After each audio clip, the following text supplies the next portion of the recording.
Selamat siang Pak Endarto. Selamat siang, Pak Chandra.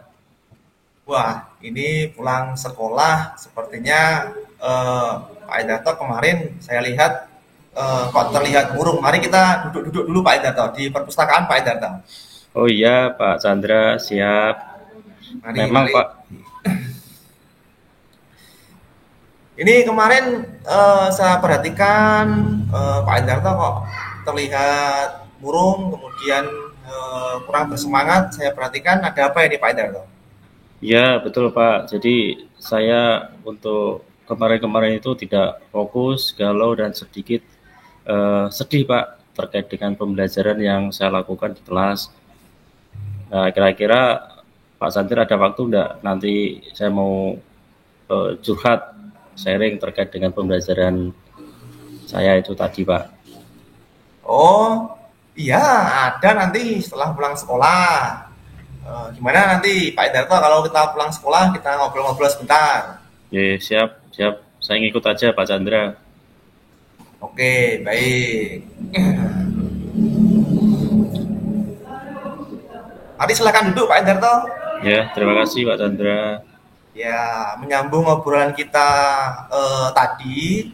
Ini mumpung kita berdua punya waktu luang. Ini sebenarnya ada apa? Masalah apa yang Pak Endarto hadapi ini? Gini Pak Chandra, selama pembelajaran saya di kelas, saya itu merasakan anak-anak didik saya itu kurang antusias, tidak semangat dalam belajar. Bahkan mereka pada saat mengerjakan tugas itu pun juga asal-asalan, sehingga nilainya juga ya tidak sesuai yang saya harapkan gitu Pak. Jadi itulah kondisi saya selama pembelajaran di kelas tersebut itu Pak. Oh, jadi itu sebenarnya yang Pak Endarto hadapi.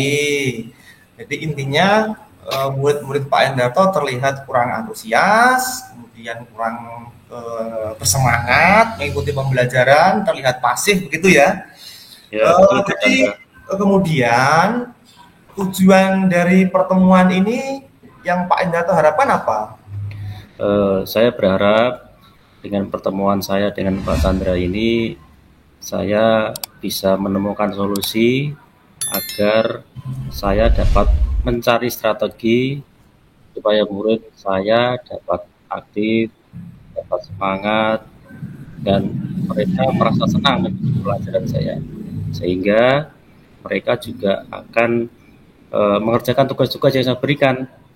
Sehingga nantinya saya berharap nilai mereka juga bagus gitu Pak Chandra, harapan saya dengan pertemuan saya dengan Pak Chandra di siang hari ini. Iya, mudah-mudahan nanti setelah pertemuan ini Pak Endarto mendapat inspirasi ya supaya tadi apa yang Pak Endarto kemukakan dapat tercapai di hari kemudian setelah kita melaksanakan pertemuan pada hari ini. Kemudian kita refleksi sejenak Pak Endarto. Mohon maaf sebelumnya. Dari angka 1 sampai dengan 10, kira-kira di mana posisi dari Pak Endarto sekarang dalam mencapai tujuan yang Pak Endarto kemukakan tadi? Selama proses pembelajaran saya berpikir dan mungkin bisa menilai diri saya sendiri dalam proses pembelajaran. Jadi mungkin masih di angka 6 Pak. Oh, Karena metode yang saya terapkan di sini adalah hanya sebatas ceramah, terus kemudian intinya itu langsung ke pembelajaran, ceramah. Terus kemudian saya dalam mengerjakan juga sedikit sekali menggunakan media pembelajaran.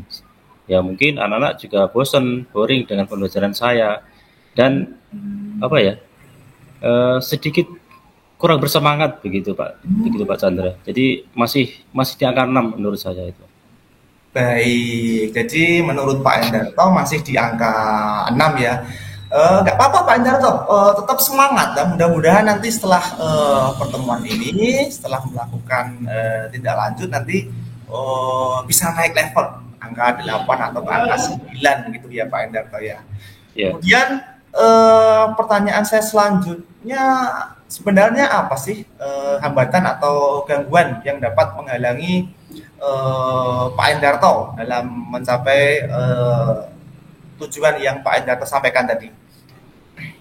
Selama minggu-minggu ini memang betul Pak, saya banyak sekali disibukkan dengan kegiatan-kegiatan di luar pembelajaran. Jadi saya diberikan tugas tambahan oleh Bapak Kepala Sekolah untuk mengadakan kegiatan-kegiatan sekolah. Sehingga saya memang kurang mempersiapkan diri dalam arti kurang mempersiapkan bagaimana apa ya strategi yang harus saya terapkan. Dalam arti begini juga, jadi saya juga belum sempat memetakan bakat dan minat serta keinginan siswa dalam pembelajaran. Dan saya cuma beranggapan bahwa pembelajaran ini adalah sebagai suatu memenuhi kewajiban saya sebagai pendidik saja, Pak. Jadi kurang lah gitu. Menurut saya sih seperti itu, Pak. Oke, jadi begitu. Jadi hambatannya ini Pak Endarto disibukkan dengan kegiatan-kegiatan bulan ini ya. Saya juga tahu kok di bulan-bulan ini untuk memperingati Hari Guru khususnya Pak Endarto kemarin banyak sekali terlibat menjadi panitia. Saya juga tahu. Jadi baiklah. Kemudian nanti strategi yang akan Pak Endarto lakukan ke depannya seperti apa? Setelah melihat kondisi ini, adanya ketidaksiapan atau mungkin tidak antusiasnya siswa, saya ingin di awal-awal pembelajaran, saya ingin mencoba memetakan kesiapan belajar dan gaya belajar siswa, Pak.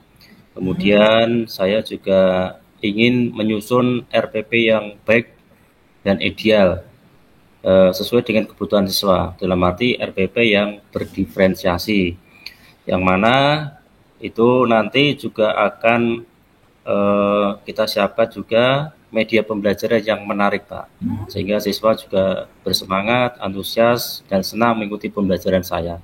Jadi itu adalah rencana saya dalam pembelajaran agar nanti yang tadinya 6 bisa berubah menjadi 8 atau 9. Itu rencana saya, Pak. Kira-kira bagaimana Pak Chandra ya? Wah, ini luar biasa sekali. Saya mendengar rencana Pak Endarto kok ikut seneng ini semangatnya Pak Endarto luar biasa. Tadi kalau saya eh, perhatikan pemetaan kesiapan belajar dan juga pemetaan profil belajar murid, kemudian eh, menyusun RPP berdiferensiasi ya tadi ya. Wah, ini cara yang ampuh Pak Endarto untuk mengatasi permasalahan dari Pak Endarto. Kemudian eh, apa sih ukuran keberhasilan dari rencana dari Pak Endarto ini? Uh, Ukuran keberhasilan dengan rencana penerapan aksi saya tadi, saya pertama ingin mengetahui perasaan siswa selama mengikuti pelajaran saya dengan menggambarkan di Pak emotion di kertas plano atau mungkin di papan tulis, sehingga saya ingin tahu apakah anak-anak selama pembelajaran saya ini senang, sedih, susah atau dan bagaimana. Itu yang pertama. Terus selanjutnya dalam pembelajaran saya berharap anak-anak itu lebih terlihat lebih antusias, lebih semangat, lebih aktif dalam pembelajaran. Terus kemudian pada saat lebar kerja, anak-anak pun juga mampu menyelesaikan tugas tepat waktu serta mendapatkan nilai yang sesuai yang saya harapkan. Itu Pak refleksi yang mungkin jadi indikator untuk pembelajaran saya ke depannya.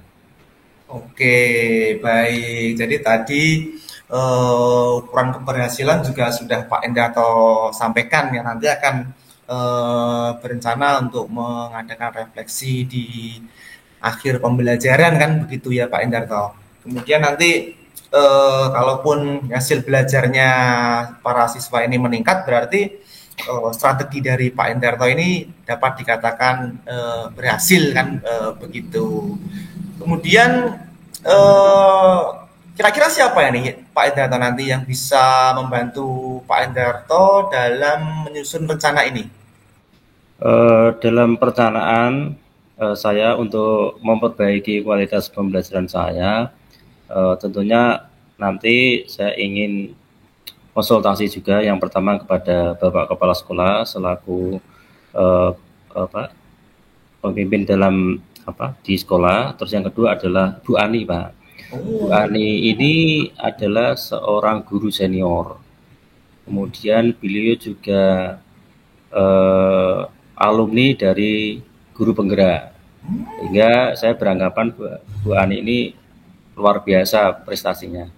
Nah, itu kami coba untuk berkonsultasi, kemudian berdiskusi dengan Bu Ani bagaimana menyusun perencanaan pembelajaran berdiferensi yang baik dan tepat. Dan kemudian strategi-strategi yang lain yang sekiranya murid itu nanti lebih interaktif dalam pembelajaran saya. Begitu Pak Chandra. Oke, jadi Bu Ani tadi ya yang direncanakan Pak Endarto untuk membantu proses perencanaan ini. Oke, saya juga setuju Pak. Mengingat Bu Ani ini memang salah satu guru senior dan juga sudah alumni program guru penggerak juga. Jadi ketika nanti Pak Endarto RPP-nya sudah selesai, nanti bisa dikonsultasikan dengan beliau, mungkin juga dapat berkonsultasi juga tentang media pembelajaran apa yang bisa digunakan, kemudian memasukkan diferensiasi konten, diferensiasi proses, dan juga diferensiasi produk dalam langkah-langkah pembelajaran yang termuat dalam RPP yang akan Pak Endarto susun.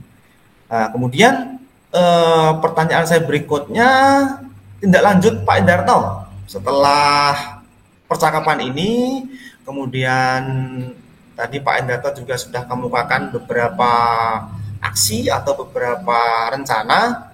Nah, tindak lanjut nyata Pak Endarto setelah percakapan kita ini apa Pak ke depannya Pak? Segera Pak, saya akan menyusun RPP yang berdiferensiasi lengkap, yang di dalamnya nanti mengandung unsur diferensiasi konten, proses maupun produk. Terus kemudian saya juga ingin membuat atau menampilkan media pembelajaran yang menarik, mungkin semacam video animasi, terus kemudian PPT yang menarik dan lain sebagainya. Terus kemudian saya juga ingin mempersiapkan juga lembar kerja serta evaluasi yang sesuai dengan pembelajaran yang saya lakukan, sesuai dengan bakat dan minat yang anak ada begitu. Terus kemudian setelah itu baru kemudian saya ingin berkonsultasi dengan Bu Ani, apakah yang saya buat itu tadi sudah tepat ataukah belum. Begitu Pak Chandra kira-kira. Oke, jadi tindak lanjut Pak Endarto setelah ini nanti yang pertama memetakan kesiapan belajar, kemudian profil belajar murid, kemudian tadi menyusun RPP berdiferensiasi lengkap dengan langkah-langkah pembelajarannya, kemudian juga tadi menyusun LK, kemudian juga sampai ke evaluasi ya Pak Jata dan penilaiannya, kemudian secepatnya akan dikonsultasikan kepada Bu Ani. Oke, langkah Pak Endarto ini sangat bagus ya, sangat bagus, dan mudah-mudahan setelah Pak Endarto mengimplementasikan rencana ini nanti ke dalam kelas, nah mudah-mudahan ada peningkatan Pak Endarto yang tadinya murid-murid Pak Endarto terlihat pasif, terlihat kurang bersemangat, kurang motivasi. Nanti semoga saja setelah Pak Endarto menggunakan RPP yang berdiferensiasi ini, kemudian melaksanakan pembelajaran yang berdiferensiasi, mudah-mudahan nanti hasilnya baik, murid Pak Endarto bisa aktif, bisa senang mengikuti pelajaran, dan akhirnya nanti ketika refleksi, kebanyakan siswa mayoritas menempelkan emotion itu ya, bahagia, dan hasil belajarnya nilainya nanti pun juga meningkat. Baik Pak Endarto, itu saja yang Ya, dapat saya bantu pada pertemuan kali ini. ya, alhamdulillah Pak, rasanya itu saya plong sekali. Saya bisa apa ya, sharing dengan Pak Chandra sehingga saya benar-benar apa ya, nggak stres lagi, nggak galau lagi setelah menyampaikan unek-unek kepada Pak Chandra. Terima kasih Pak Chandra yang telah memberikan apa ya, pengarahan terkait dengan permasalahan yang saya hadapi. Iya, sama-sama Pak Endarto. Ini sudah siang ini sepertinya. Bagaimana kalau kita pulang Pak Endarto? Oh iya, siap. Matur suwun Pak Chandra. Sampai ketemu besok lagi. Iya, sama-sama. Monggo. Terima kasih. Assalamualaikum. Waalaikumsalam.